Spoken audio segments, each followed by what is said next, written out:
JavaScript में array के methods को हम लोग सीख रहे हैं और यहाँ पे लगातार ये चीज़ सीखते जा रहे हैं कि एक एरे में कितने सारे मेथड्स हैं।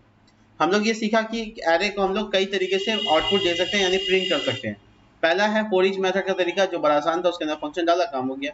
दूसरा तरीका फॉर ऑफ का तरीका, फॉर इन का तरीका। ये तीन तरीके से हम लोग किसी भी एरे के वैल्यू को सिर्फ प्रिंट कर सकते हैं, सिर्फ प्रिंट कर सकते हैं, मॉडिफाई नहीं कर सकते। बट मैप मेथड से ये देखा कि मैप मेथड के अंदर हर एलिमेंट के साथ मॉडिफिकेशन किया जा सकता है, हर के साथ नहीं, कंडीशन भी लगा सकते हैं, कोई इशू नहीं है। यानी मैप मेथड बेसिकली किसी भी एरे को मॉडिफाई करने में मदद करता है। ठीक है, इसी तरीके से अगर हम बात करें कि हम लोग को थोड़ा सा अलग तरीके से काम करना है, तो ध्यान से सुनना क्या मैं बता रहा हूँ। देखिए एक मेथड है जिसका नाम रिड्यूस, ये मेथड, और एक और है reduce right. Reduce right right side से करता है तो रिड्यूस राइट नाम है, लेफ्ट साइड से बाय डिफॉल्ट होता है, राइट के लिए राइट होता है। रिड्यूस राइट और रिड्यूस फंक्शन बेसिकली एक ऐसा ब्रीड है, एक ऐसा तरीका है काम करने का, जिसमें थोड़ा सा हम लोग अलग तरीके से देखते हैं। इसमें सिंगल वैल्यू को कैलकुलेशन के लिए इस्तेमाल किया जा सकता है। मतलब मैं आपको इसका सिंटैक्स दिखाऊंगा तो क्लियर हो जाएगा। बस इतना समझ लीजिए कि प्रीवियस वैल्यू को भी ये अपने पास रखता है और उसके साथ आगे जा सकते हैं। तो अगर एक्यूमुलेटर की बात करें तो एक्यूमुलेशन कर सकता है, बहुत सारी चीज़ें हैं जो रिड्यूस में थोड़ा अलग है। तो हम लोग रिड्यूस को एक्यूमुलेशन के लिए यूज़ कर सकते हैं आराम से। मैं आपको दिखाता हूँ कैसे कर सकते हैं। ये सारे के एग्जाम्पल आप जानते हैं, बस रिड्यूस एग्जाम्पल आपको बताना है, ठीक है। तो मैं यहाँ पे लिख रहा हूँ डाटा डॉट रिड्यूस। देखिए यहाँ पे आप देख सकते हैं प्रीवियस वैल्यू क्या है वो आप रख सकते हैं अपने पास, जो कि नंबर डेटा टाइप में। करंट वैल्यू जो है वो भी रख सकते हैं, करंट इंडेक्स नंबर, और उसके बाद एरे। 4 पैरामीटर होता है इसका, मैं लिख के दिखाता हूँ। देखो प्रीवियस वैल्यू पहला डेटा, दूसरा करंट वैल्यू, ये आपको एरे में डालना है, सॉरी कॉल बैक फंक्शन में डालना है। ये आपके अंदर एक कॉल बैक फंक्शन होगा और उसके अंदर में आप previous value, pre value, current value, current index और लास्ट में एरे। ये 4 पैरामीटर हो सकता है इसमें, सब डिफॉल्ट है। ध्यान रखना है सब कुछ में वैल्यू हम लोग ये कर्ली ब्रैकेट डाल के कुछ भी लॉजिक लिख सकते हैं। ये कॉल बैक के साथ काम करते हैं, बहुत सिंपल तरीका है। तो मैं एरे को छोड़ देता हूँ, एरे तो आपके पास पहले से भी डाटा नाम में। मैं प्रीवियस वैल्यू, करंट वैल्यू को इस्तेमाल क्या कर सकता हूँ, रिड्यूस का मतलब क्या है, देखते हैं क्या कर सकते हैं। तो मैं इसके उदाहरण के लिए यहाँ पर सम ऑफ एरे एलिमेंट्स दिखाता हूँ, यानी एरे के सारे एलिमेंट्स को जोड़ने का तरीका दिखाता हूँ, ठीक वैसे जैसे मैंने C++ की क्लास में कल दिखाया। तो मैं यहाँ पे रिड्यूस का इस्तेमाल करता हूँ, तो मुझे दो चीज चाहिए होगा, प्रीवियस वैल्यू और करंट वैल्यू। मैं दोनों को आपस में जोड़ते जाऊंगा और वैल्यू देखो कैसे आगे बढ़ेगा। तो मैं क्या करूंगा, सिंपली जो मेरे पास वैल्यू होगा वो मैं ये करूंगा कि देखो ये बॉडी की जरूरत नहीं है, नहीं तो रिटर्न लाइन लिखना पड़ेगा। अगर मुझे रिटर्न नहीं चाहिए, डायरेक्ट रिटर्न चाहिए, तो मैं ऐसे लिखूंगा, देखो previous value plus current value, comma देकर, ये आपका हो गया कॉल बैक फंक्शन ये वाला। और अगर कुछ नहीं काम किया तो क्या होगा, इनिशियल वैल्यू क्या होगा, 0 होगा। ये इनिशियल वैल्यू, शुरुआती वैल्यू, तो शुरुआत का वैल्यू क्या दिया मैंने, 0 दिया, ताकि जब सम शुरू हो तो 0 से शुरू हो जाए। जस्ट ऐसे ही जैसे मैंने कल के प्रोग्राम में टोटल इज इक्वल टू 0 लिखा था। तो ये बेसिकली आपके पास डेटा आया और मैं इसको किसी वेरिएबल में स्टोर कर लेता हूँ और उसको कंसोल करके देखता हूँ। देखिए आउटपुट मैं आपको दिखाता हूँ कितना आ रहा है। चलिए जरा जोड़ते हैं, 4 5 9 15 15 7 22 8 30 39। देखा आपने, बेसिकली इसने एक सिंगल वैल्यू रिटर्न किया। वो कैसे किया, देखिए पहली बार जब ये लूप की तरह चला तो उसका प्रीवियस वैल्यू था 4 और प्रीवियस वैल्यू था 0, क्योंकि इनिशियल वैल्यू यही है। प्रीवियस वैल्यू का इनिशियल वैल्यू 0 है, मैंने यहाँ 0 लिखा है। मैं अगर प्रीवियस वैल्यू का इनिशियल वैल्यू 5 लिखता तो उसमें कुछ भी वैल्यू 5 जुड़ जाता। शुरुआती वैल्यू क्या है, 5, तो 5 प्रीवियस वैल्यू के पास पहले से है।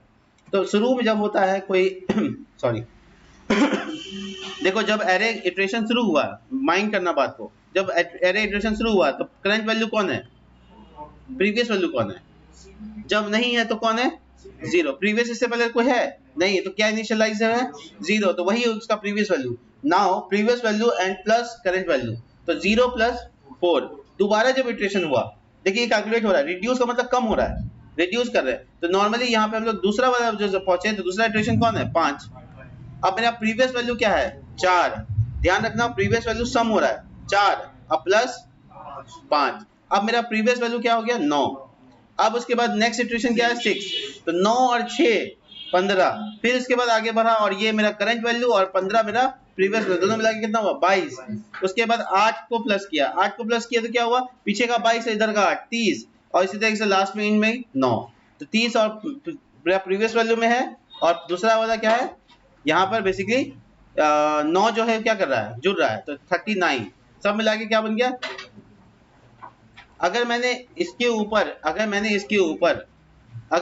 ऊपर बहुत सारा काम कर लिया ना, सारा काम पॉसिबल हो जाएगा। मैं इसके ऊपर क्या क्या कर सकता हूँ, सम ऑफ द एलिमेंट्स कर दिया। अब मुझे मान लीजिए सम ऑफ द एलिमेंट्स की जगह कुछ और सोचना है, तब सब आपस में गुना हो जाए, तो बेसिकली ये ऑपरेटर को क्या करना है, इनटू कर देना, और इनिशियल वैल्यू 0 मत रखिएगा, नहीं तो गुना 0 से होते होते हाँ तो रिजल्ट 0 ही आने वाला है, तो इसलिए 1 से गुना करेंगे लॉजिकली। तो रिड्यूस फंक्शन यहाँ पे ऐसे काम करता है। चलिए इसको अब हम दूसरी तरह से दिखाते हैं। रिड्यूस तो समझ में आ गया, रिड्यूस राइट समझते हैं क्या है। रिड्यूस राइट में भी आउटपुट आपका सेम आया होगा, नहीं सॉरी हटा रहे देखो, अब इसमें रिड्यूस राइट में इधर से जोड़ना शुरू हुआ है और कुछ नहीं हुआ है। जोड़ के मामले में तो इधर से जोड़िए उधर जोड़िए बात बराबर है, ठीक है। 0 प्लस 0 इसका प्रीवियस वैल्यू प्लस 9, जो वैल्यू मिला 9 प्लस 8 जो वैल्यू मिला, उसके बाद उसके 7 से जोड़ा, 6 से जोड़ा, 5 से, 4 से, तो रिड्यूस फंक्शन यहाँ पे काम कर सकता है। अब बहुत आसानी से हम किसी डेटा को सम निकालना हुआ एरे का, मान लीजिए 50 स्टूडेंट ने पेमेंट किया, सबका जोड़ना है, ये फंक्शन वहाँ पे काम आ जाएगा। 50 स्टूडेंट का जो क्वांटिटी जोड़ना है, बहुत सारे प्रोडक्ट उसकी क्वांटिटी को जोड़ के जमा करना है, तो ये सब के लिए यहाँ पे रिड्यूस फंक्शन बेस्ट होता है। थोड़ा सा अलग है, ये बेसिकली ना तो किसी को मॉडिफाई कर रहा है ना इटरेट कर रहा है, ये एक्चुअल में उसके साथ ऑपरेशन कर रहा है, इसके साथ मैथमेटिकल ऑपरेशन कर रहा है, और वो ऑपरेशन करके जो रिजल्ट आ रहा है वो हम आगे लेके जा रहे हैं। ठीक है, क्लियर है। रिड्यूस और रिड्यूस राइट दोनों के दोनों काम करते हैं। अगर कोई वेरिएबल एरे है या नहीं ये पता लगाना है आपको, तो उसके लिए फंक्शन यूज होता है इज एरे। जैसे मैं लिख रहा हूँ डाटा इज एरे, नहीं ऐसे नहीं सॉरी, एरे एक क्लास है डॉट इज एरे, और उसके अंदर डाटा पास कर दीजिए। एरे क्लास है बना बनाया हुआ, उसके अंदर इज एरे, तो ये ट्रू या फॉल्स में वैल्यू देगा। ट्रू दे रहा क्योंकि क्या है, एरे है। अब मैं इसको एरे से बना रहा हूँ स्ट्रिंग, अब क्या बता देगा, क्योंकि ये स्ट्रिंग है, एरे नहीं है, ठीक है। तो ये फंक्शन से हम लोग क्या कर सकते हैं, एरे को जांच सकते हैं कि एरे है या नहीं है। तो एरे जांचना भी बहुत इंपॉर्टेंट होता है। अच्छा, एक इंटरेस्टिंग बात सुन लो, अगर मैं यहाँ पर इसकी क्या जरूरत है, जबकि टाइप ऑफ तो था, इसकी क्या जरूरत है, तो मैं आपको बताता हूँ जरूरत, सुनिएगा ध्यान से। कंसोल डॉट लॉग, और मैं यहाँ पे टाइप ऑफ पता लगाना चाहता हूँ ना, टाइप ऑफ डाटा ऐसे बात, या मैं एरे का एक ब्लैंक एम्प्टी ऐसे छोड़ दूँ तो भी तो एरे है। तो टाइप ऑफ डेटा क्या बता रहा है, ये तो एरे। अच्छा, कर्ली ब्रैकेट के बारे में क्या सोचता है बाप, इसका मतलब हम इससे पता नहीं लगा पाएंगे कि एरे है कि नहीं। क्यों, क्योंकि एट द एंड जो है ना टाइप बन जाता है ऑब्जेक्ट, लेकिन हम लोग को पता लगाना है कि डेटा नाम का वेरिएबल है वो एरे है या नहीं है, तो इसके लिए हमको ये यूज करना पड़ेगा। यानी इसके केस में देखो दोनों अलग अलग काम करेगा, देख लेते हैं, ठीक है। ये दोनों कमेंट कर देते हैं, ये तो समझ गए। देखो ये पकड़ लिया, ये नहीं पकड़ पाया, यानी टाइप ऑफ में एक लिमिटेशन है कि जिसका एट द एंड ऑब्जेक्ट बनना है उसको नहीं पकड़ पाएगा ये। अच्छा, एक और चीज देखो, अगर मैं यहाँ पे टाइप ऑफ में यहाँ पे एक कॉल बैक फंक्शन बना लूँ जस्ट लाइक दिस,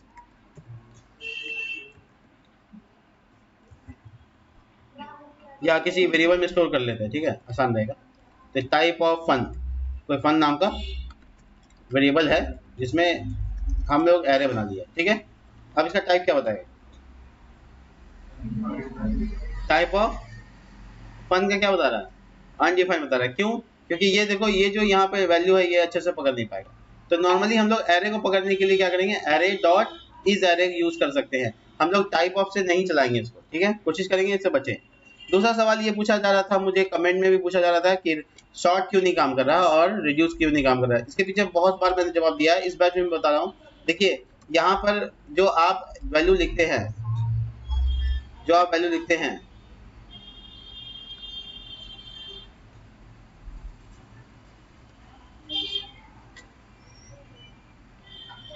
ये जो आप वैल्यू लिख रहे हैं, अगर आप सोच रहे हैं कि सॉर्टिंग हो जाएगा तो मैं इसको ऐसे कंसोल करके दिखाता हूँ। देखिए console dot log num dot sort. अब आप सोच रहे हैं ऐसे सॉर्टिंग होगा, नंबर्स के केस में, अल्फाबेट्स के केस में कोई दिक्कत नहीं आएगा, नंबर्स के केस में दिक्कत आएगा। देखिए 1 2 21 3 34 40, ऐसा तो गलत हो गया ना, सॉर्टिंग तो नहीं है। इसकी वजह क्या बताते हैं, जितना जब भी वैल्यू सॉर्ट होता है ना, वो क्या करता है आपस में सबको स्ट्रिंग में कन्वर्ट कर देता है। जब स्ट्रिंग में कन्वर्ट करेगा तो 2 और 22, 2 से बड़ा 22 होगा, 22 से 21 से बड़ा 22 होगा, मतलब वो पहला कैरेक्टर को डिटेक्ट करेगा। पहला कैरेक्टर 2 है और इसका 2 1 है, तो ये 2 और 2 1 आपस में आ जाएगा, ये छोटा है ये बड़ा है, ठीक है। 2 और 2 इस ये आपको कैसे वैल्यू चेक कर रहा है, आज की वैल्यू चेक कर रहा है, तो वो कंपैरिजन कर नहीं पाएगा और उसको वैल्यू मिलेगा नहीं, तो इसकी वजह से आप ना सही डेटा को रिजल्ट में देख नहीं पाइएगा। देखिए सही डेटा नहीं आ रहा। इसका एक सिंपल तरीका ये है कि आप इसके अंदर कॉल बैक बनाइए और 2 पैरामीटर पास कर लीजिए और बस सिंपली रिटर्न कर दीजिए आपस में माइनस करके। अगर a माइनस बी लिखा है तो वो एकदम अच्छे सॉर्टिंग कर लेगा। देखो कैसे करेगा। ये जो a और b का वैल्यू है ये आज की वैल्यू में आपस में माइनस होगा, आप जाके कैलकुलेशन कर लीजिएगा, देखिएगा रिजल्ट सही आएगा, ठीक है। इसके बाद है ना, अगर आपने b माइनस ए लिख दिया तो ये डिसेंडिंग में भी काम करने लगेगा। देखिए ये डिसेंडिंग ऑर्डर हो गया, तो शॉर्टिंग से आप डिसेंडिंग ऑर्डर और असेंडिंग ऑर्डर दोनों ले सकते हैं फंक्शन बनाने के बाद। ये खास करके नंबर के साथ होगा, अल्फाबेट के साथ ऐसा नहीं होगा, अल्फाबेट के साथ आप आराम से कर सकते हैं, ठीक है। अल्फाबेट के साथ आपको कोई दिक्कत नहीं आने वाला। देखिए जैसे मैं यहाँ पे कुछ एनिमल्स के नाम लिखता हूँ, देखो काउ, जेब्रा, डंकी, लायन,